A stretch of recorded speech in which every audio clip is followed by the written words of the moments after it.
When Malaysiakini was launched 20 years ago, we were using a 56K modem to upload our stories. Those of you who are not boomers will have no clue what I'm talking about. The 56K modem is actually a tiny little box which makes funny noises when it's connecting to the internet.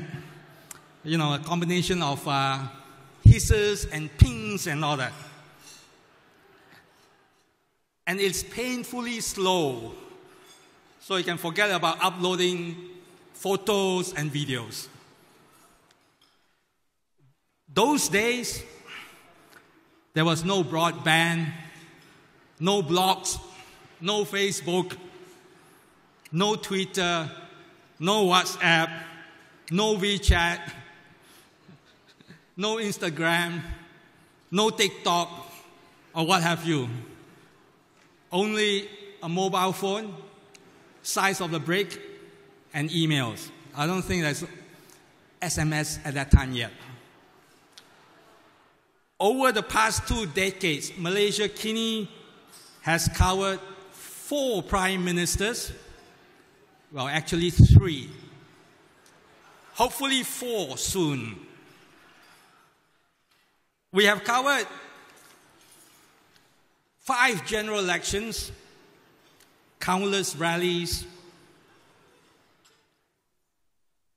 and saw the arrest of 3 of our journalists.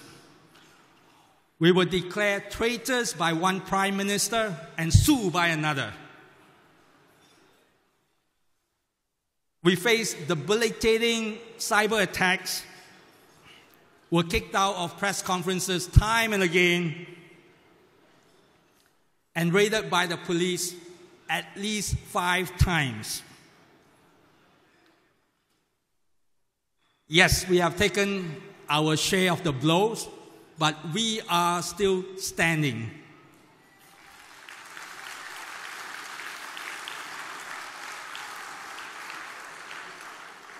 In that time, we have seen change too, from Mahathir to Mahathir. I remember that the haze was a major problem at that time.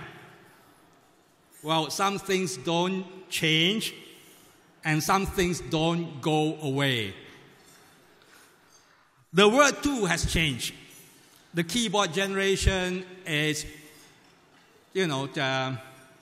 being replaced by the touch screen generation. Media organizations were once omnipotent, but not any longer. They no longer have complete monopoly on the dissemination of information. Social media has ended that. Increasingly, the question is not what the media should do to foster a national conversation. Yes, the media should continue to play a role in facilitating that, especially helping to build consensus in a very divided society like Malaysia. The question we should ask is what you can do. We should make it our duty to be better informed on issues that we care about deeply, issues that will have great impact on us, those around us, and those who come after us. You can start doing that by visiting Malaysiakini, of course. We should also make it our duty to discuss burning issues with our family, friends, workmates, people we meet. And we should make it our duty to counter hate speech whenever and wherever they emerge. Why? Because if you don't, Others are doing it. Those who don't believe that Malaysia should be an inclusive society. Those who do not believe that we should take care of our environment. And those who do not believe that we should respect human rights. By not countering them, we allow them to take over the narrative and make it their own. We let them dominate our national conversation. That said, politics is not just about what you want, but about what others want.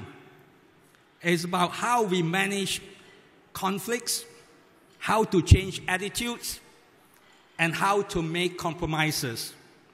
It is a job not just for politicians, but for everybody. And for a divided society like Malaysia, it is a long and difficult process. But we must start now. This is our 5th anniversary dinner. We had our first one when Malaysiakini was 1 year old. Another when we were 5 years old. And when we were 10. And the last one was when we were 15. It was decided long ago that no politician will be asked to speak at our anniversary dinner as a mark of our independence.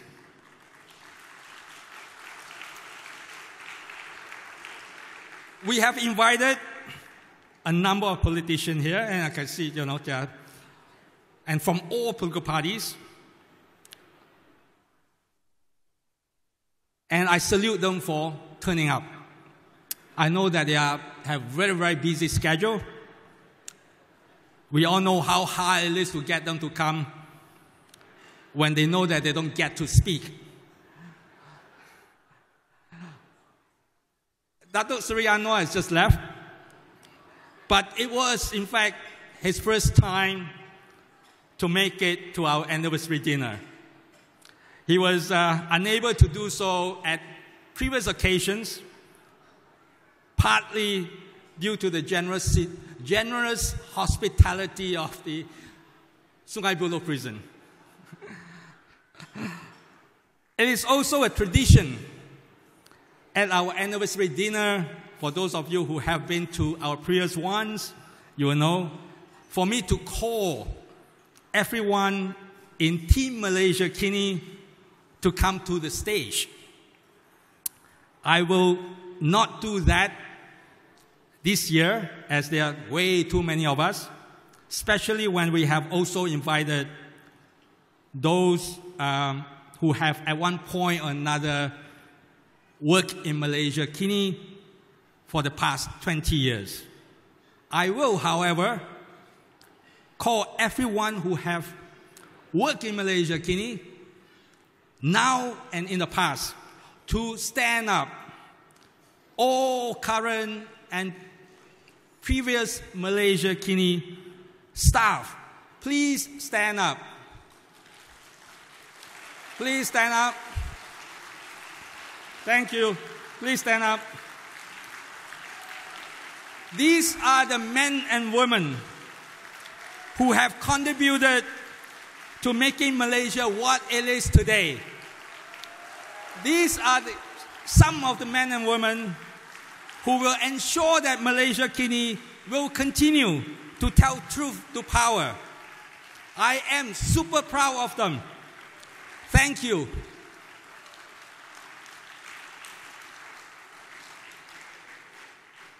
Friends, we may not be perfect. We make mistakes at times. We have fallen short on many occasions. We may even disagree among ourselves every now and then. But we have our heart in the right place. We are tenacious. Some are willing to make great sacrifices. And we don't often take no for an answer. Most of all, we take our responsibility as journalists very seriously. Also, a big thank you to you, our readers, our subscribers, and our supporters.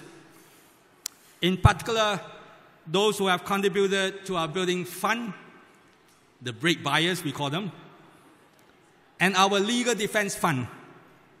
A big thank you to our columnists and our commentators.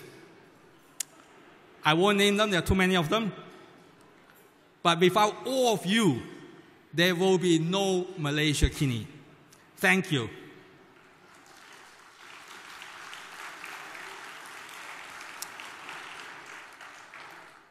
We should also not forget those who are no longer with us. They include our erstwhile contributor, MGG Pillay, the father of online journalism. MGG passed away in 2006. Srijit, his son, I think he was among us in the crowd. Srijit is still around? Srijit? Sorry, there's too many of you. But anyway, Srijit, his son, is among us today. Also not forgotten is Tony Tian, a.k.a. S.C. Chan, Malaysiakini Sarawak correspondent for many years. Tony passed away in 2009. And Claudia Theophilus, a senior journalist in Malaysiakini who later joined Al Jazeera and was killed in Lebanon in 2013. There was also our columnist in the early years, Harun Rashid. I kept this message, which I received from his wife 15 years ago, just before Malaysiakini's 5th anniversary dinner. She said, when my late husband wrote his first letter to Malaysiakini only days after Malaysiakini went online, my son was only a month-old infant. My son is now 5 years old. So is Malaysiakini. When my late husband wrote, I thank you for your friendship and for the opportunity you gave to my late husband to write in Malaysiakini. It meant a lot to him. And on behalf of my late husband, my son and I wish you and the Malaysiakini team happy anniversary and a big bravo. May Allah bless us all. Amen. Harun Rashid died in 2004. His worldview column in Malaysiakini was dearly missed by all of us. Harun, MGG, Tony, and Claudia had tried their best through their journalism to make this world a better place for everyone. It is now our turn to bear the torch. We shall not fail them. And like them, we hope that we too would do our best to leave the world better than the one we inherited. Thank you very much.